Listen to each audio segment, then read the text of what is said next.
नमस्कार, मेरा नाम कनिका शर्मा है। मैं masters in Hindu studies second semester की स्टूडेंट हूँ। इस ओरल असाइनमेंट में मैं सब्जेक्ट हिंदू सिविलाइजेशन, जिसका कोड है MH07, इसके ऊपर ओरल असाइनमेंट का वीडियो शूट कर रही हूँ। टॉपिक है सूर्यवंश और चंद्रवंश। तो हमारे स्क्रिप्चर्स में, पुराणों में या किसी हमारी हिस्ट्री जो महाकाव्य कहे गए हैं, सब में वंश का नाम ज़रूर आता है।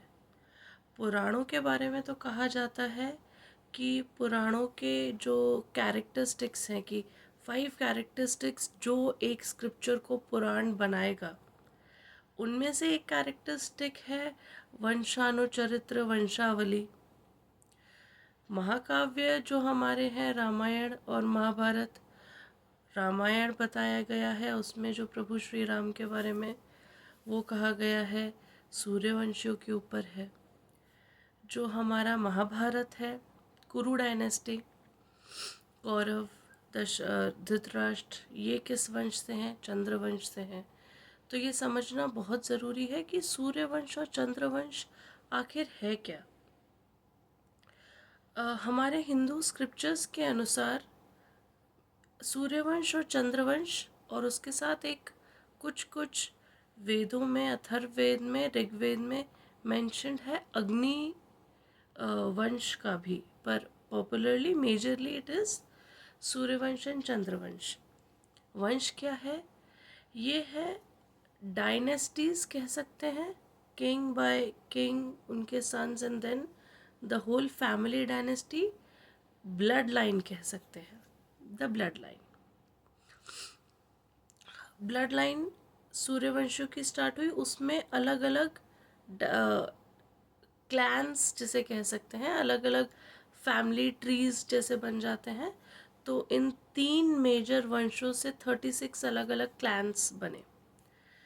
सूर्यवंश जैसे हमारे समय काल, हिंदुज़म में काल सर्कुलर होता है, इसमें कल्प आता है, जो ख़त्म हुआ वो फिर दोबारा आता है, ऐसे ही मनवंतर आता है।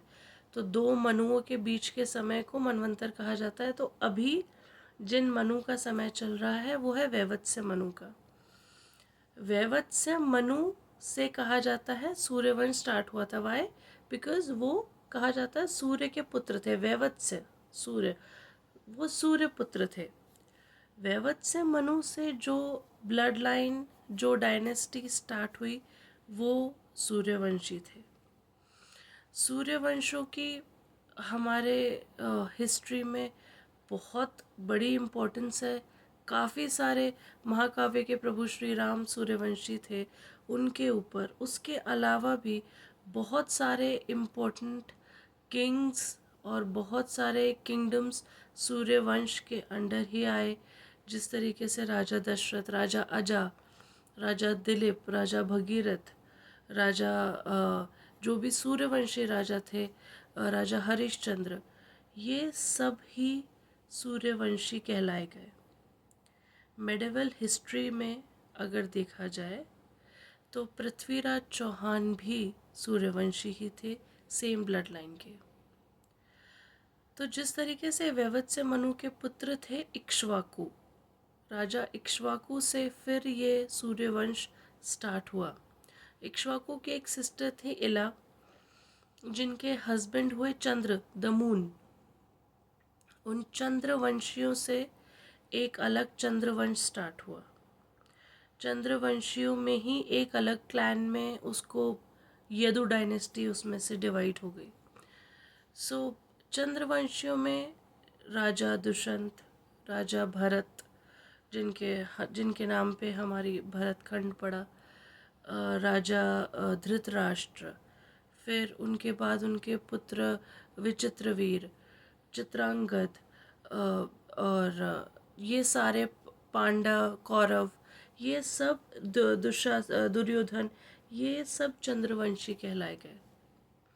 मेडिवल हिस्ट्री में अगर देखा जाए तो एक महाराणा कुंभ करके थे, वो चंद्रवंशी ही थे।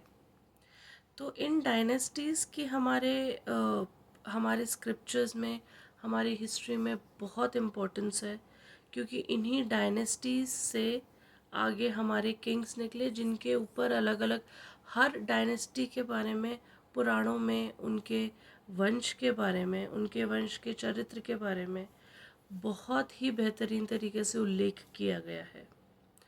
अगर हम महाकाव्य को लें तो रामायण पूरी तरीके से सूर्यवंशियों के ऊपर थी, जिसमें कि राजा दशरथ की कथा से, राजा दशरथ के भी, राजा अजा उनके पुत्र राजा दशरथ से उनके पुत्र प्रभु श्री राम, उनके 3 और भाई, वो 4 भाई, उनके फिर पुत्र लवकुश, इस डायनेस्टी तक सूर्यवंशियों की रामायण में कथा बताई गई है। महाभारत में तो कई सारे जनरेशन्स के बारे में, चंद्रवंशियों के बारे में बताया गया है।